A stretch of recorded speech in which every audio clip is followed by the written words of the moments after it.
Can they catch the attackers at this point, or is it too late? No, of course, they're going to be looking at internet records, cell phone records, surveillance video. We'll see how some of the new technology is going to play out in this, the new encryption software that they're struggling with. And, listen, the NYPD, I know they have a liaison in Paris also.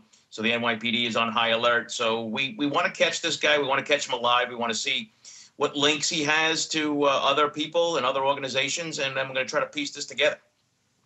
And they're going to try to catch him, but how? He could be very far at this point. Sure. I mean, more than likely, his plan is to get back into Syria or some other country where it's going to be very difficult to find him. But through the mechanisms that we have in place right now, with border crossings being locked down and passports being looked at exclusively, well, hopefully he'll be able to be detected. And, listen, don't even think that he wouldn't try to disguise himself as a woman or anything else to try to get through a border. You mentioned combing through records, encryption devices.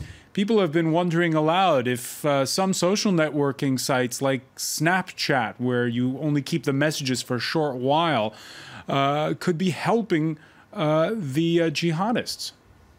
Sure, absolutely. But one thing that we have learned is that nothing's ever deleted off the internet. And Snapchat, everything is kept through Twitter, through Facebook, YouTube. They're all attached to an IP address somewhere along the line. They're going to be tracking that down. Through emergency exceptions, we don't have to worry about warrants at this time. But, democracies have a very difficult time fighting terrorism in these cases because you end up infringing on people's civil rights. So this is where we have to be very careful.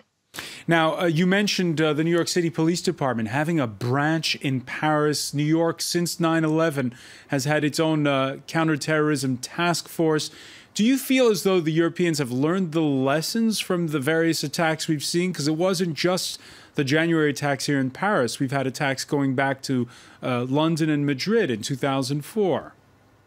Sure. I mean, these things are very difficult to defend against, these soft targets that they chose. I mean, listen, the main transportation hubs, airports, these things are pretty much locked down and they're not going to be able to get to them. So they're going to be looking at these softer targets because it is very low tech and high impact, as we saw what just happened a couple of days ago. And this is our concern here also. Some people grumbling here that somehow more should have been done to prevent what happened on Friday. How many near misses are there a year that we don't hear about? Yeah, unfortunately, there are many. And, it's like being a goalkeeper. And if you let that one ball go by you, that's the one that everybody remembers. They don't remember the 30 or 40, shots that you stopped before. Law enforcement has a very difficult task, and it's a delicate balance between keeping people safe and not infringing on people's civil rights. And we have to be, everybody has to understand that, too. Law enforcement is doing the best that they can under the circumstances. And, we've had an outcry not only here in America, but other countries about how this new technology is infringing on people's rights and what law enforcement is getting out of it. So we have to try to come up with a happy medium somewhere in between. All right, 9/11 was unprecedented, but this attack, too, is unprecedented. They target the National Stadium during a football match where the president is there. They, at the same time, hit a trendy neighborhood of Paris with 5 different attacks. Did you see this coming? Well, I think, unfortunately, we've been waiting for something like this to happen in New York City. This is something that we've had near misses. We've had an incident in Times Square where somebody tried to set off a bomb in the middle of the theater district in a vehicle. So this is something that should be on every government's mind. These are the targets they're looking for. If you can put fear into the people, you might make some political change and some ways that we deal with terrorism in the future. So this is what they want. We have to be mindful of that. And, we have to go on, like your president said, go on with our daily lives, because if not, you let them win.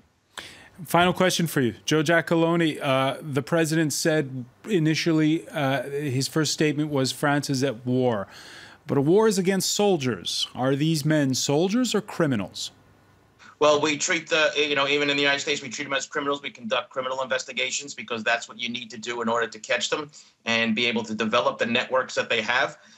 This is a definition that falls under terrorism, but we treat it as a criminal enterprise, and we try not to look at the enormity of this because then you can get overwhelmed with that. So if you keep it as the local mindset that this is a criminal act, by a criminal gang. We've even seen now a link maybe to narco-terrorism, where drugs and guns were involved in actually bringing this attack about. So that's what they have to look at, not only in France and other countries in Europe, but also in the United States. Joe Giacalone, so many thanks for speaking with us today from New York City. Thanks, Francois.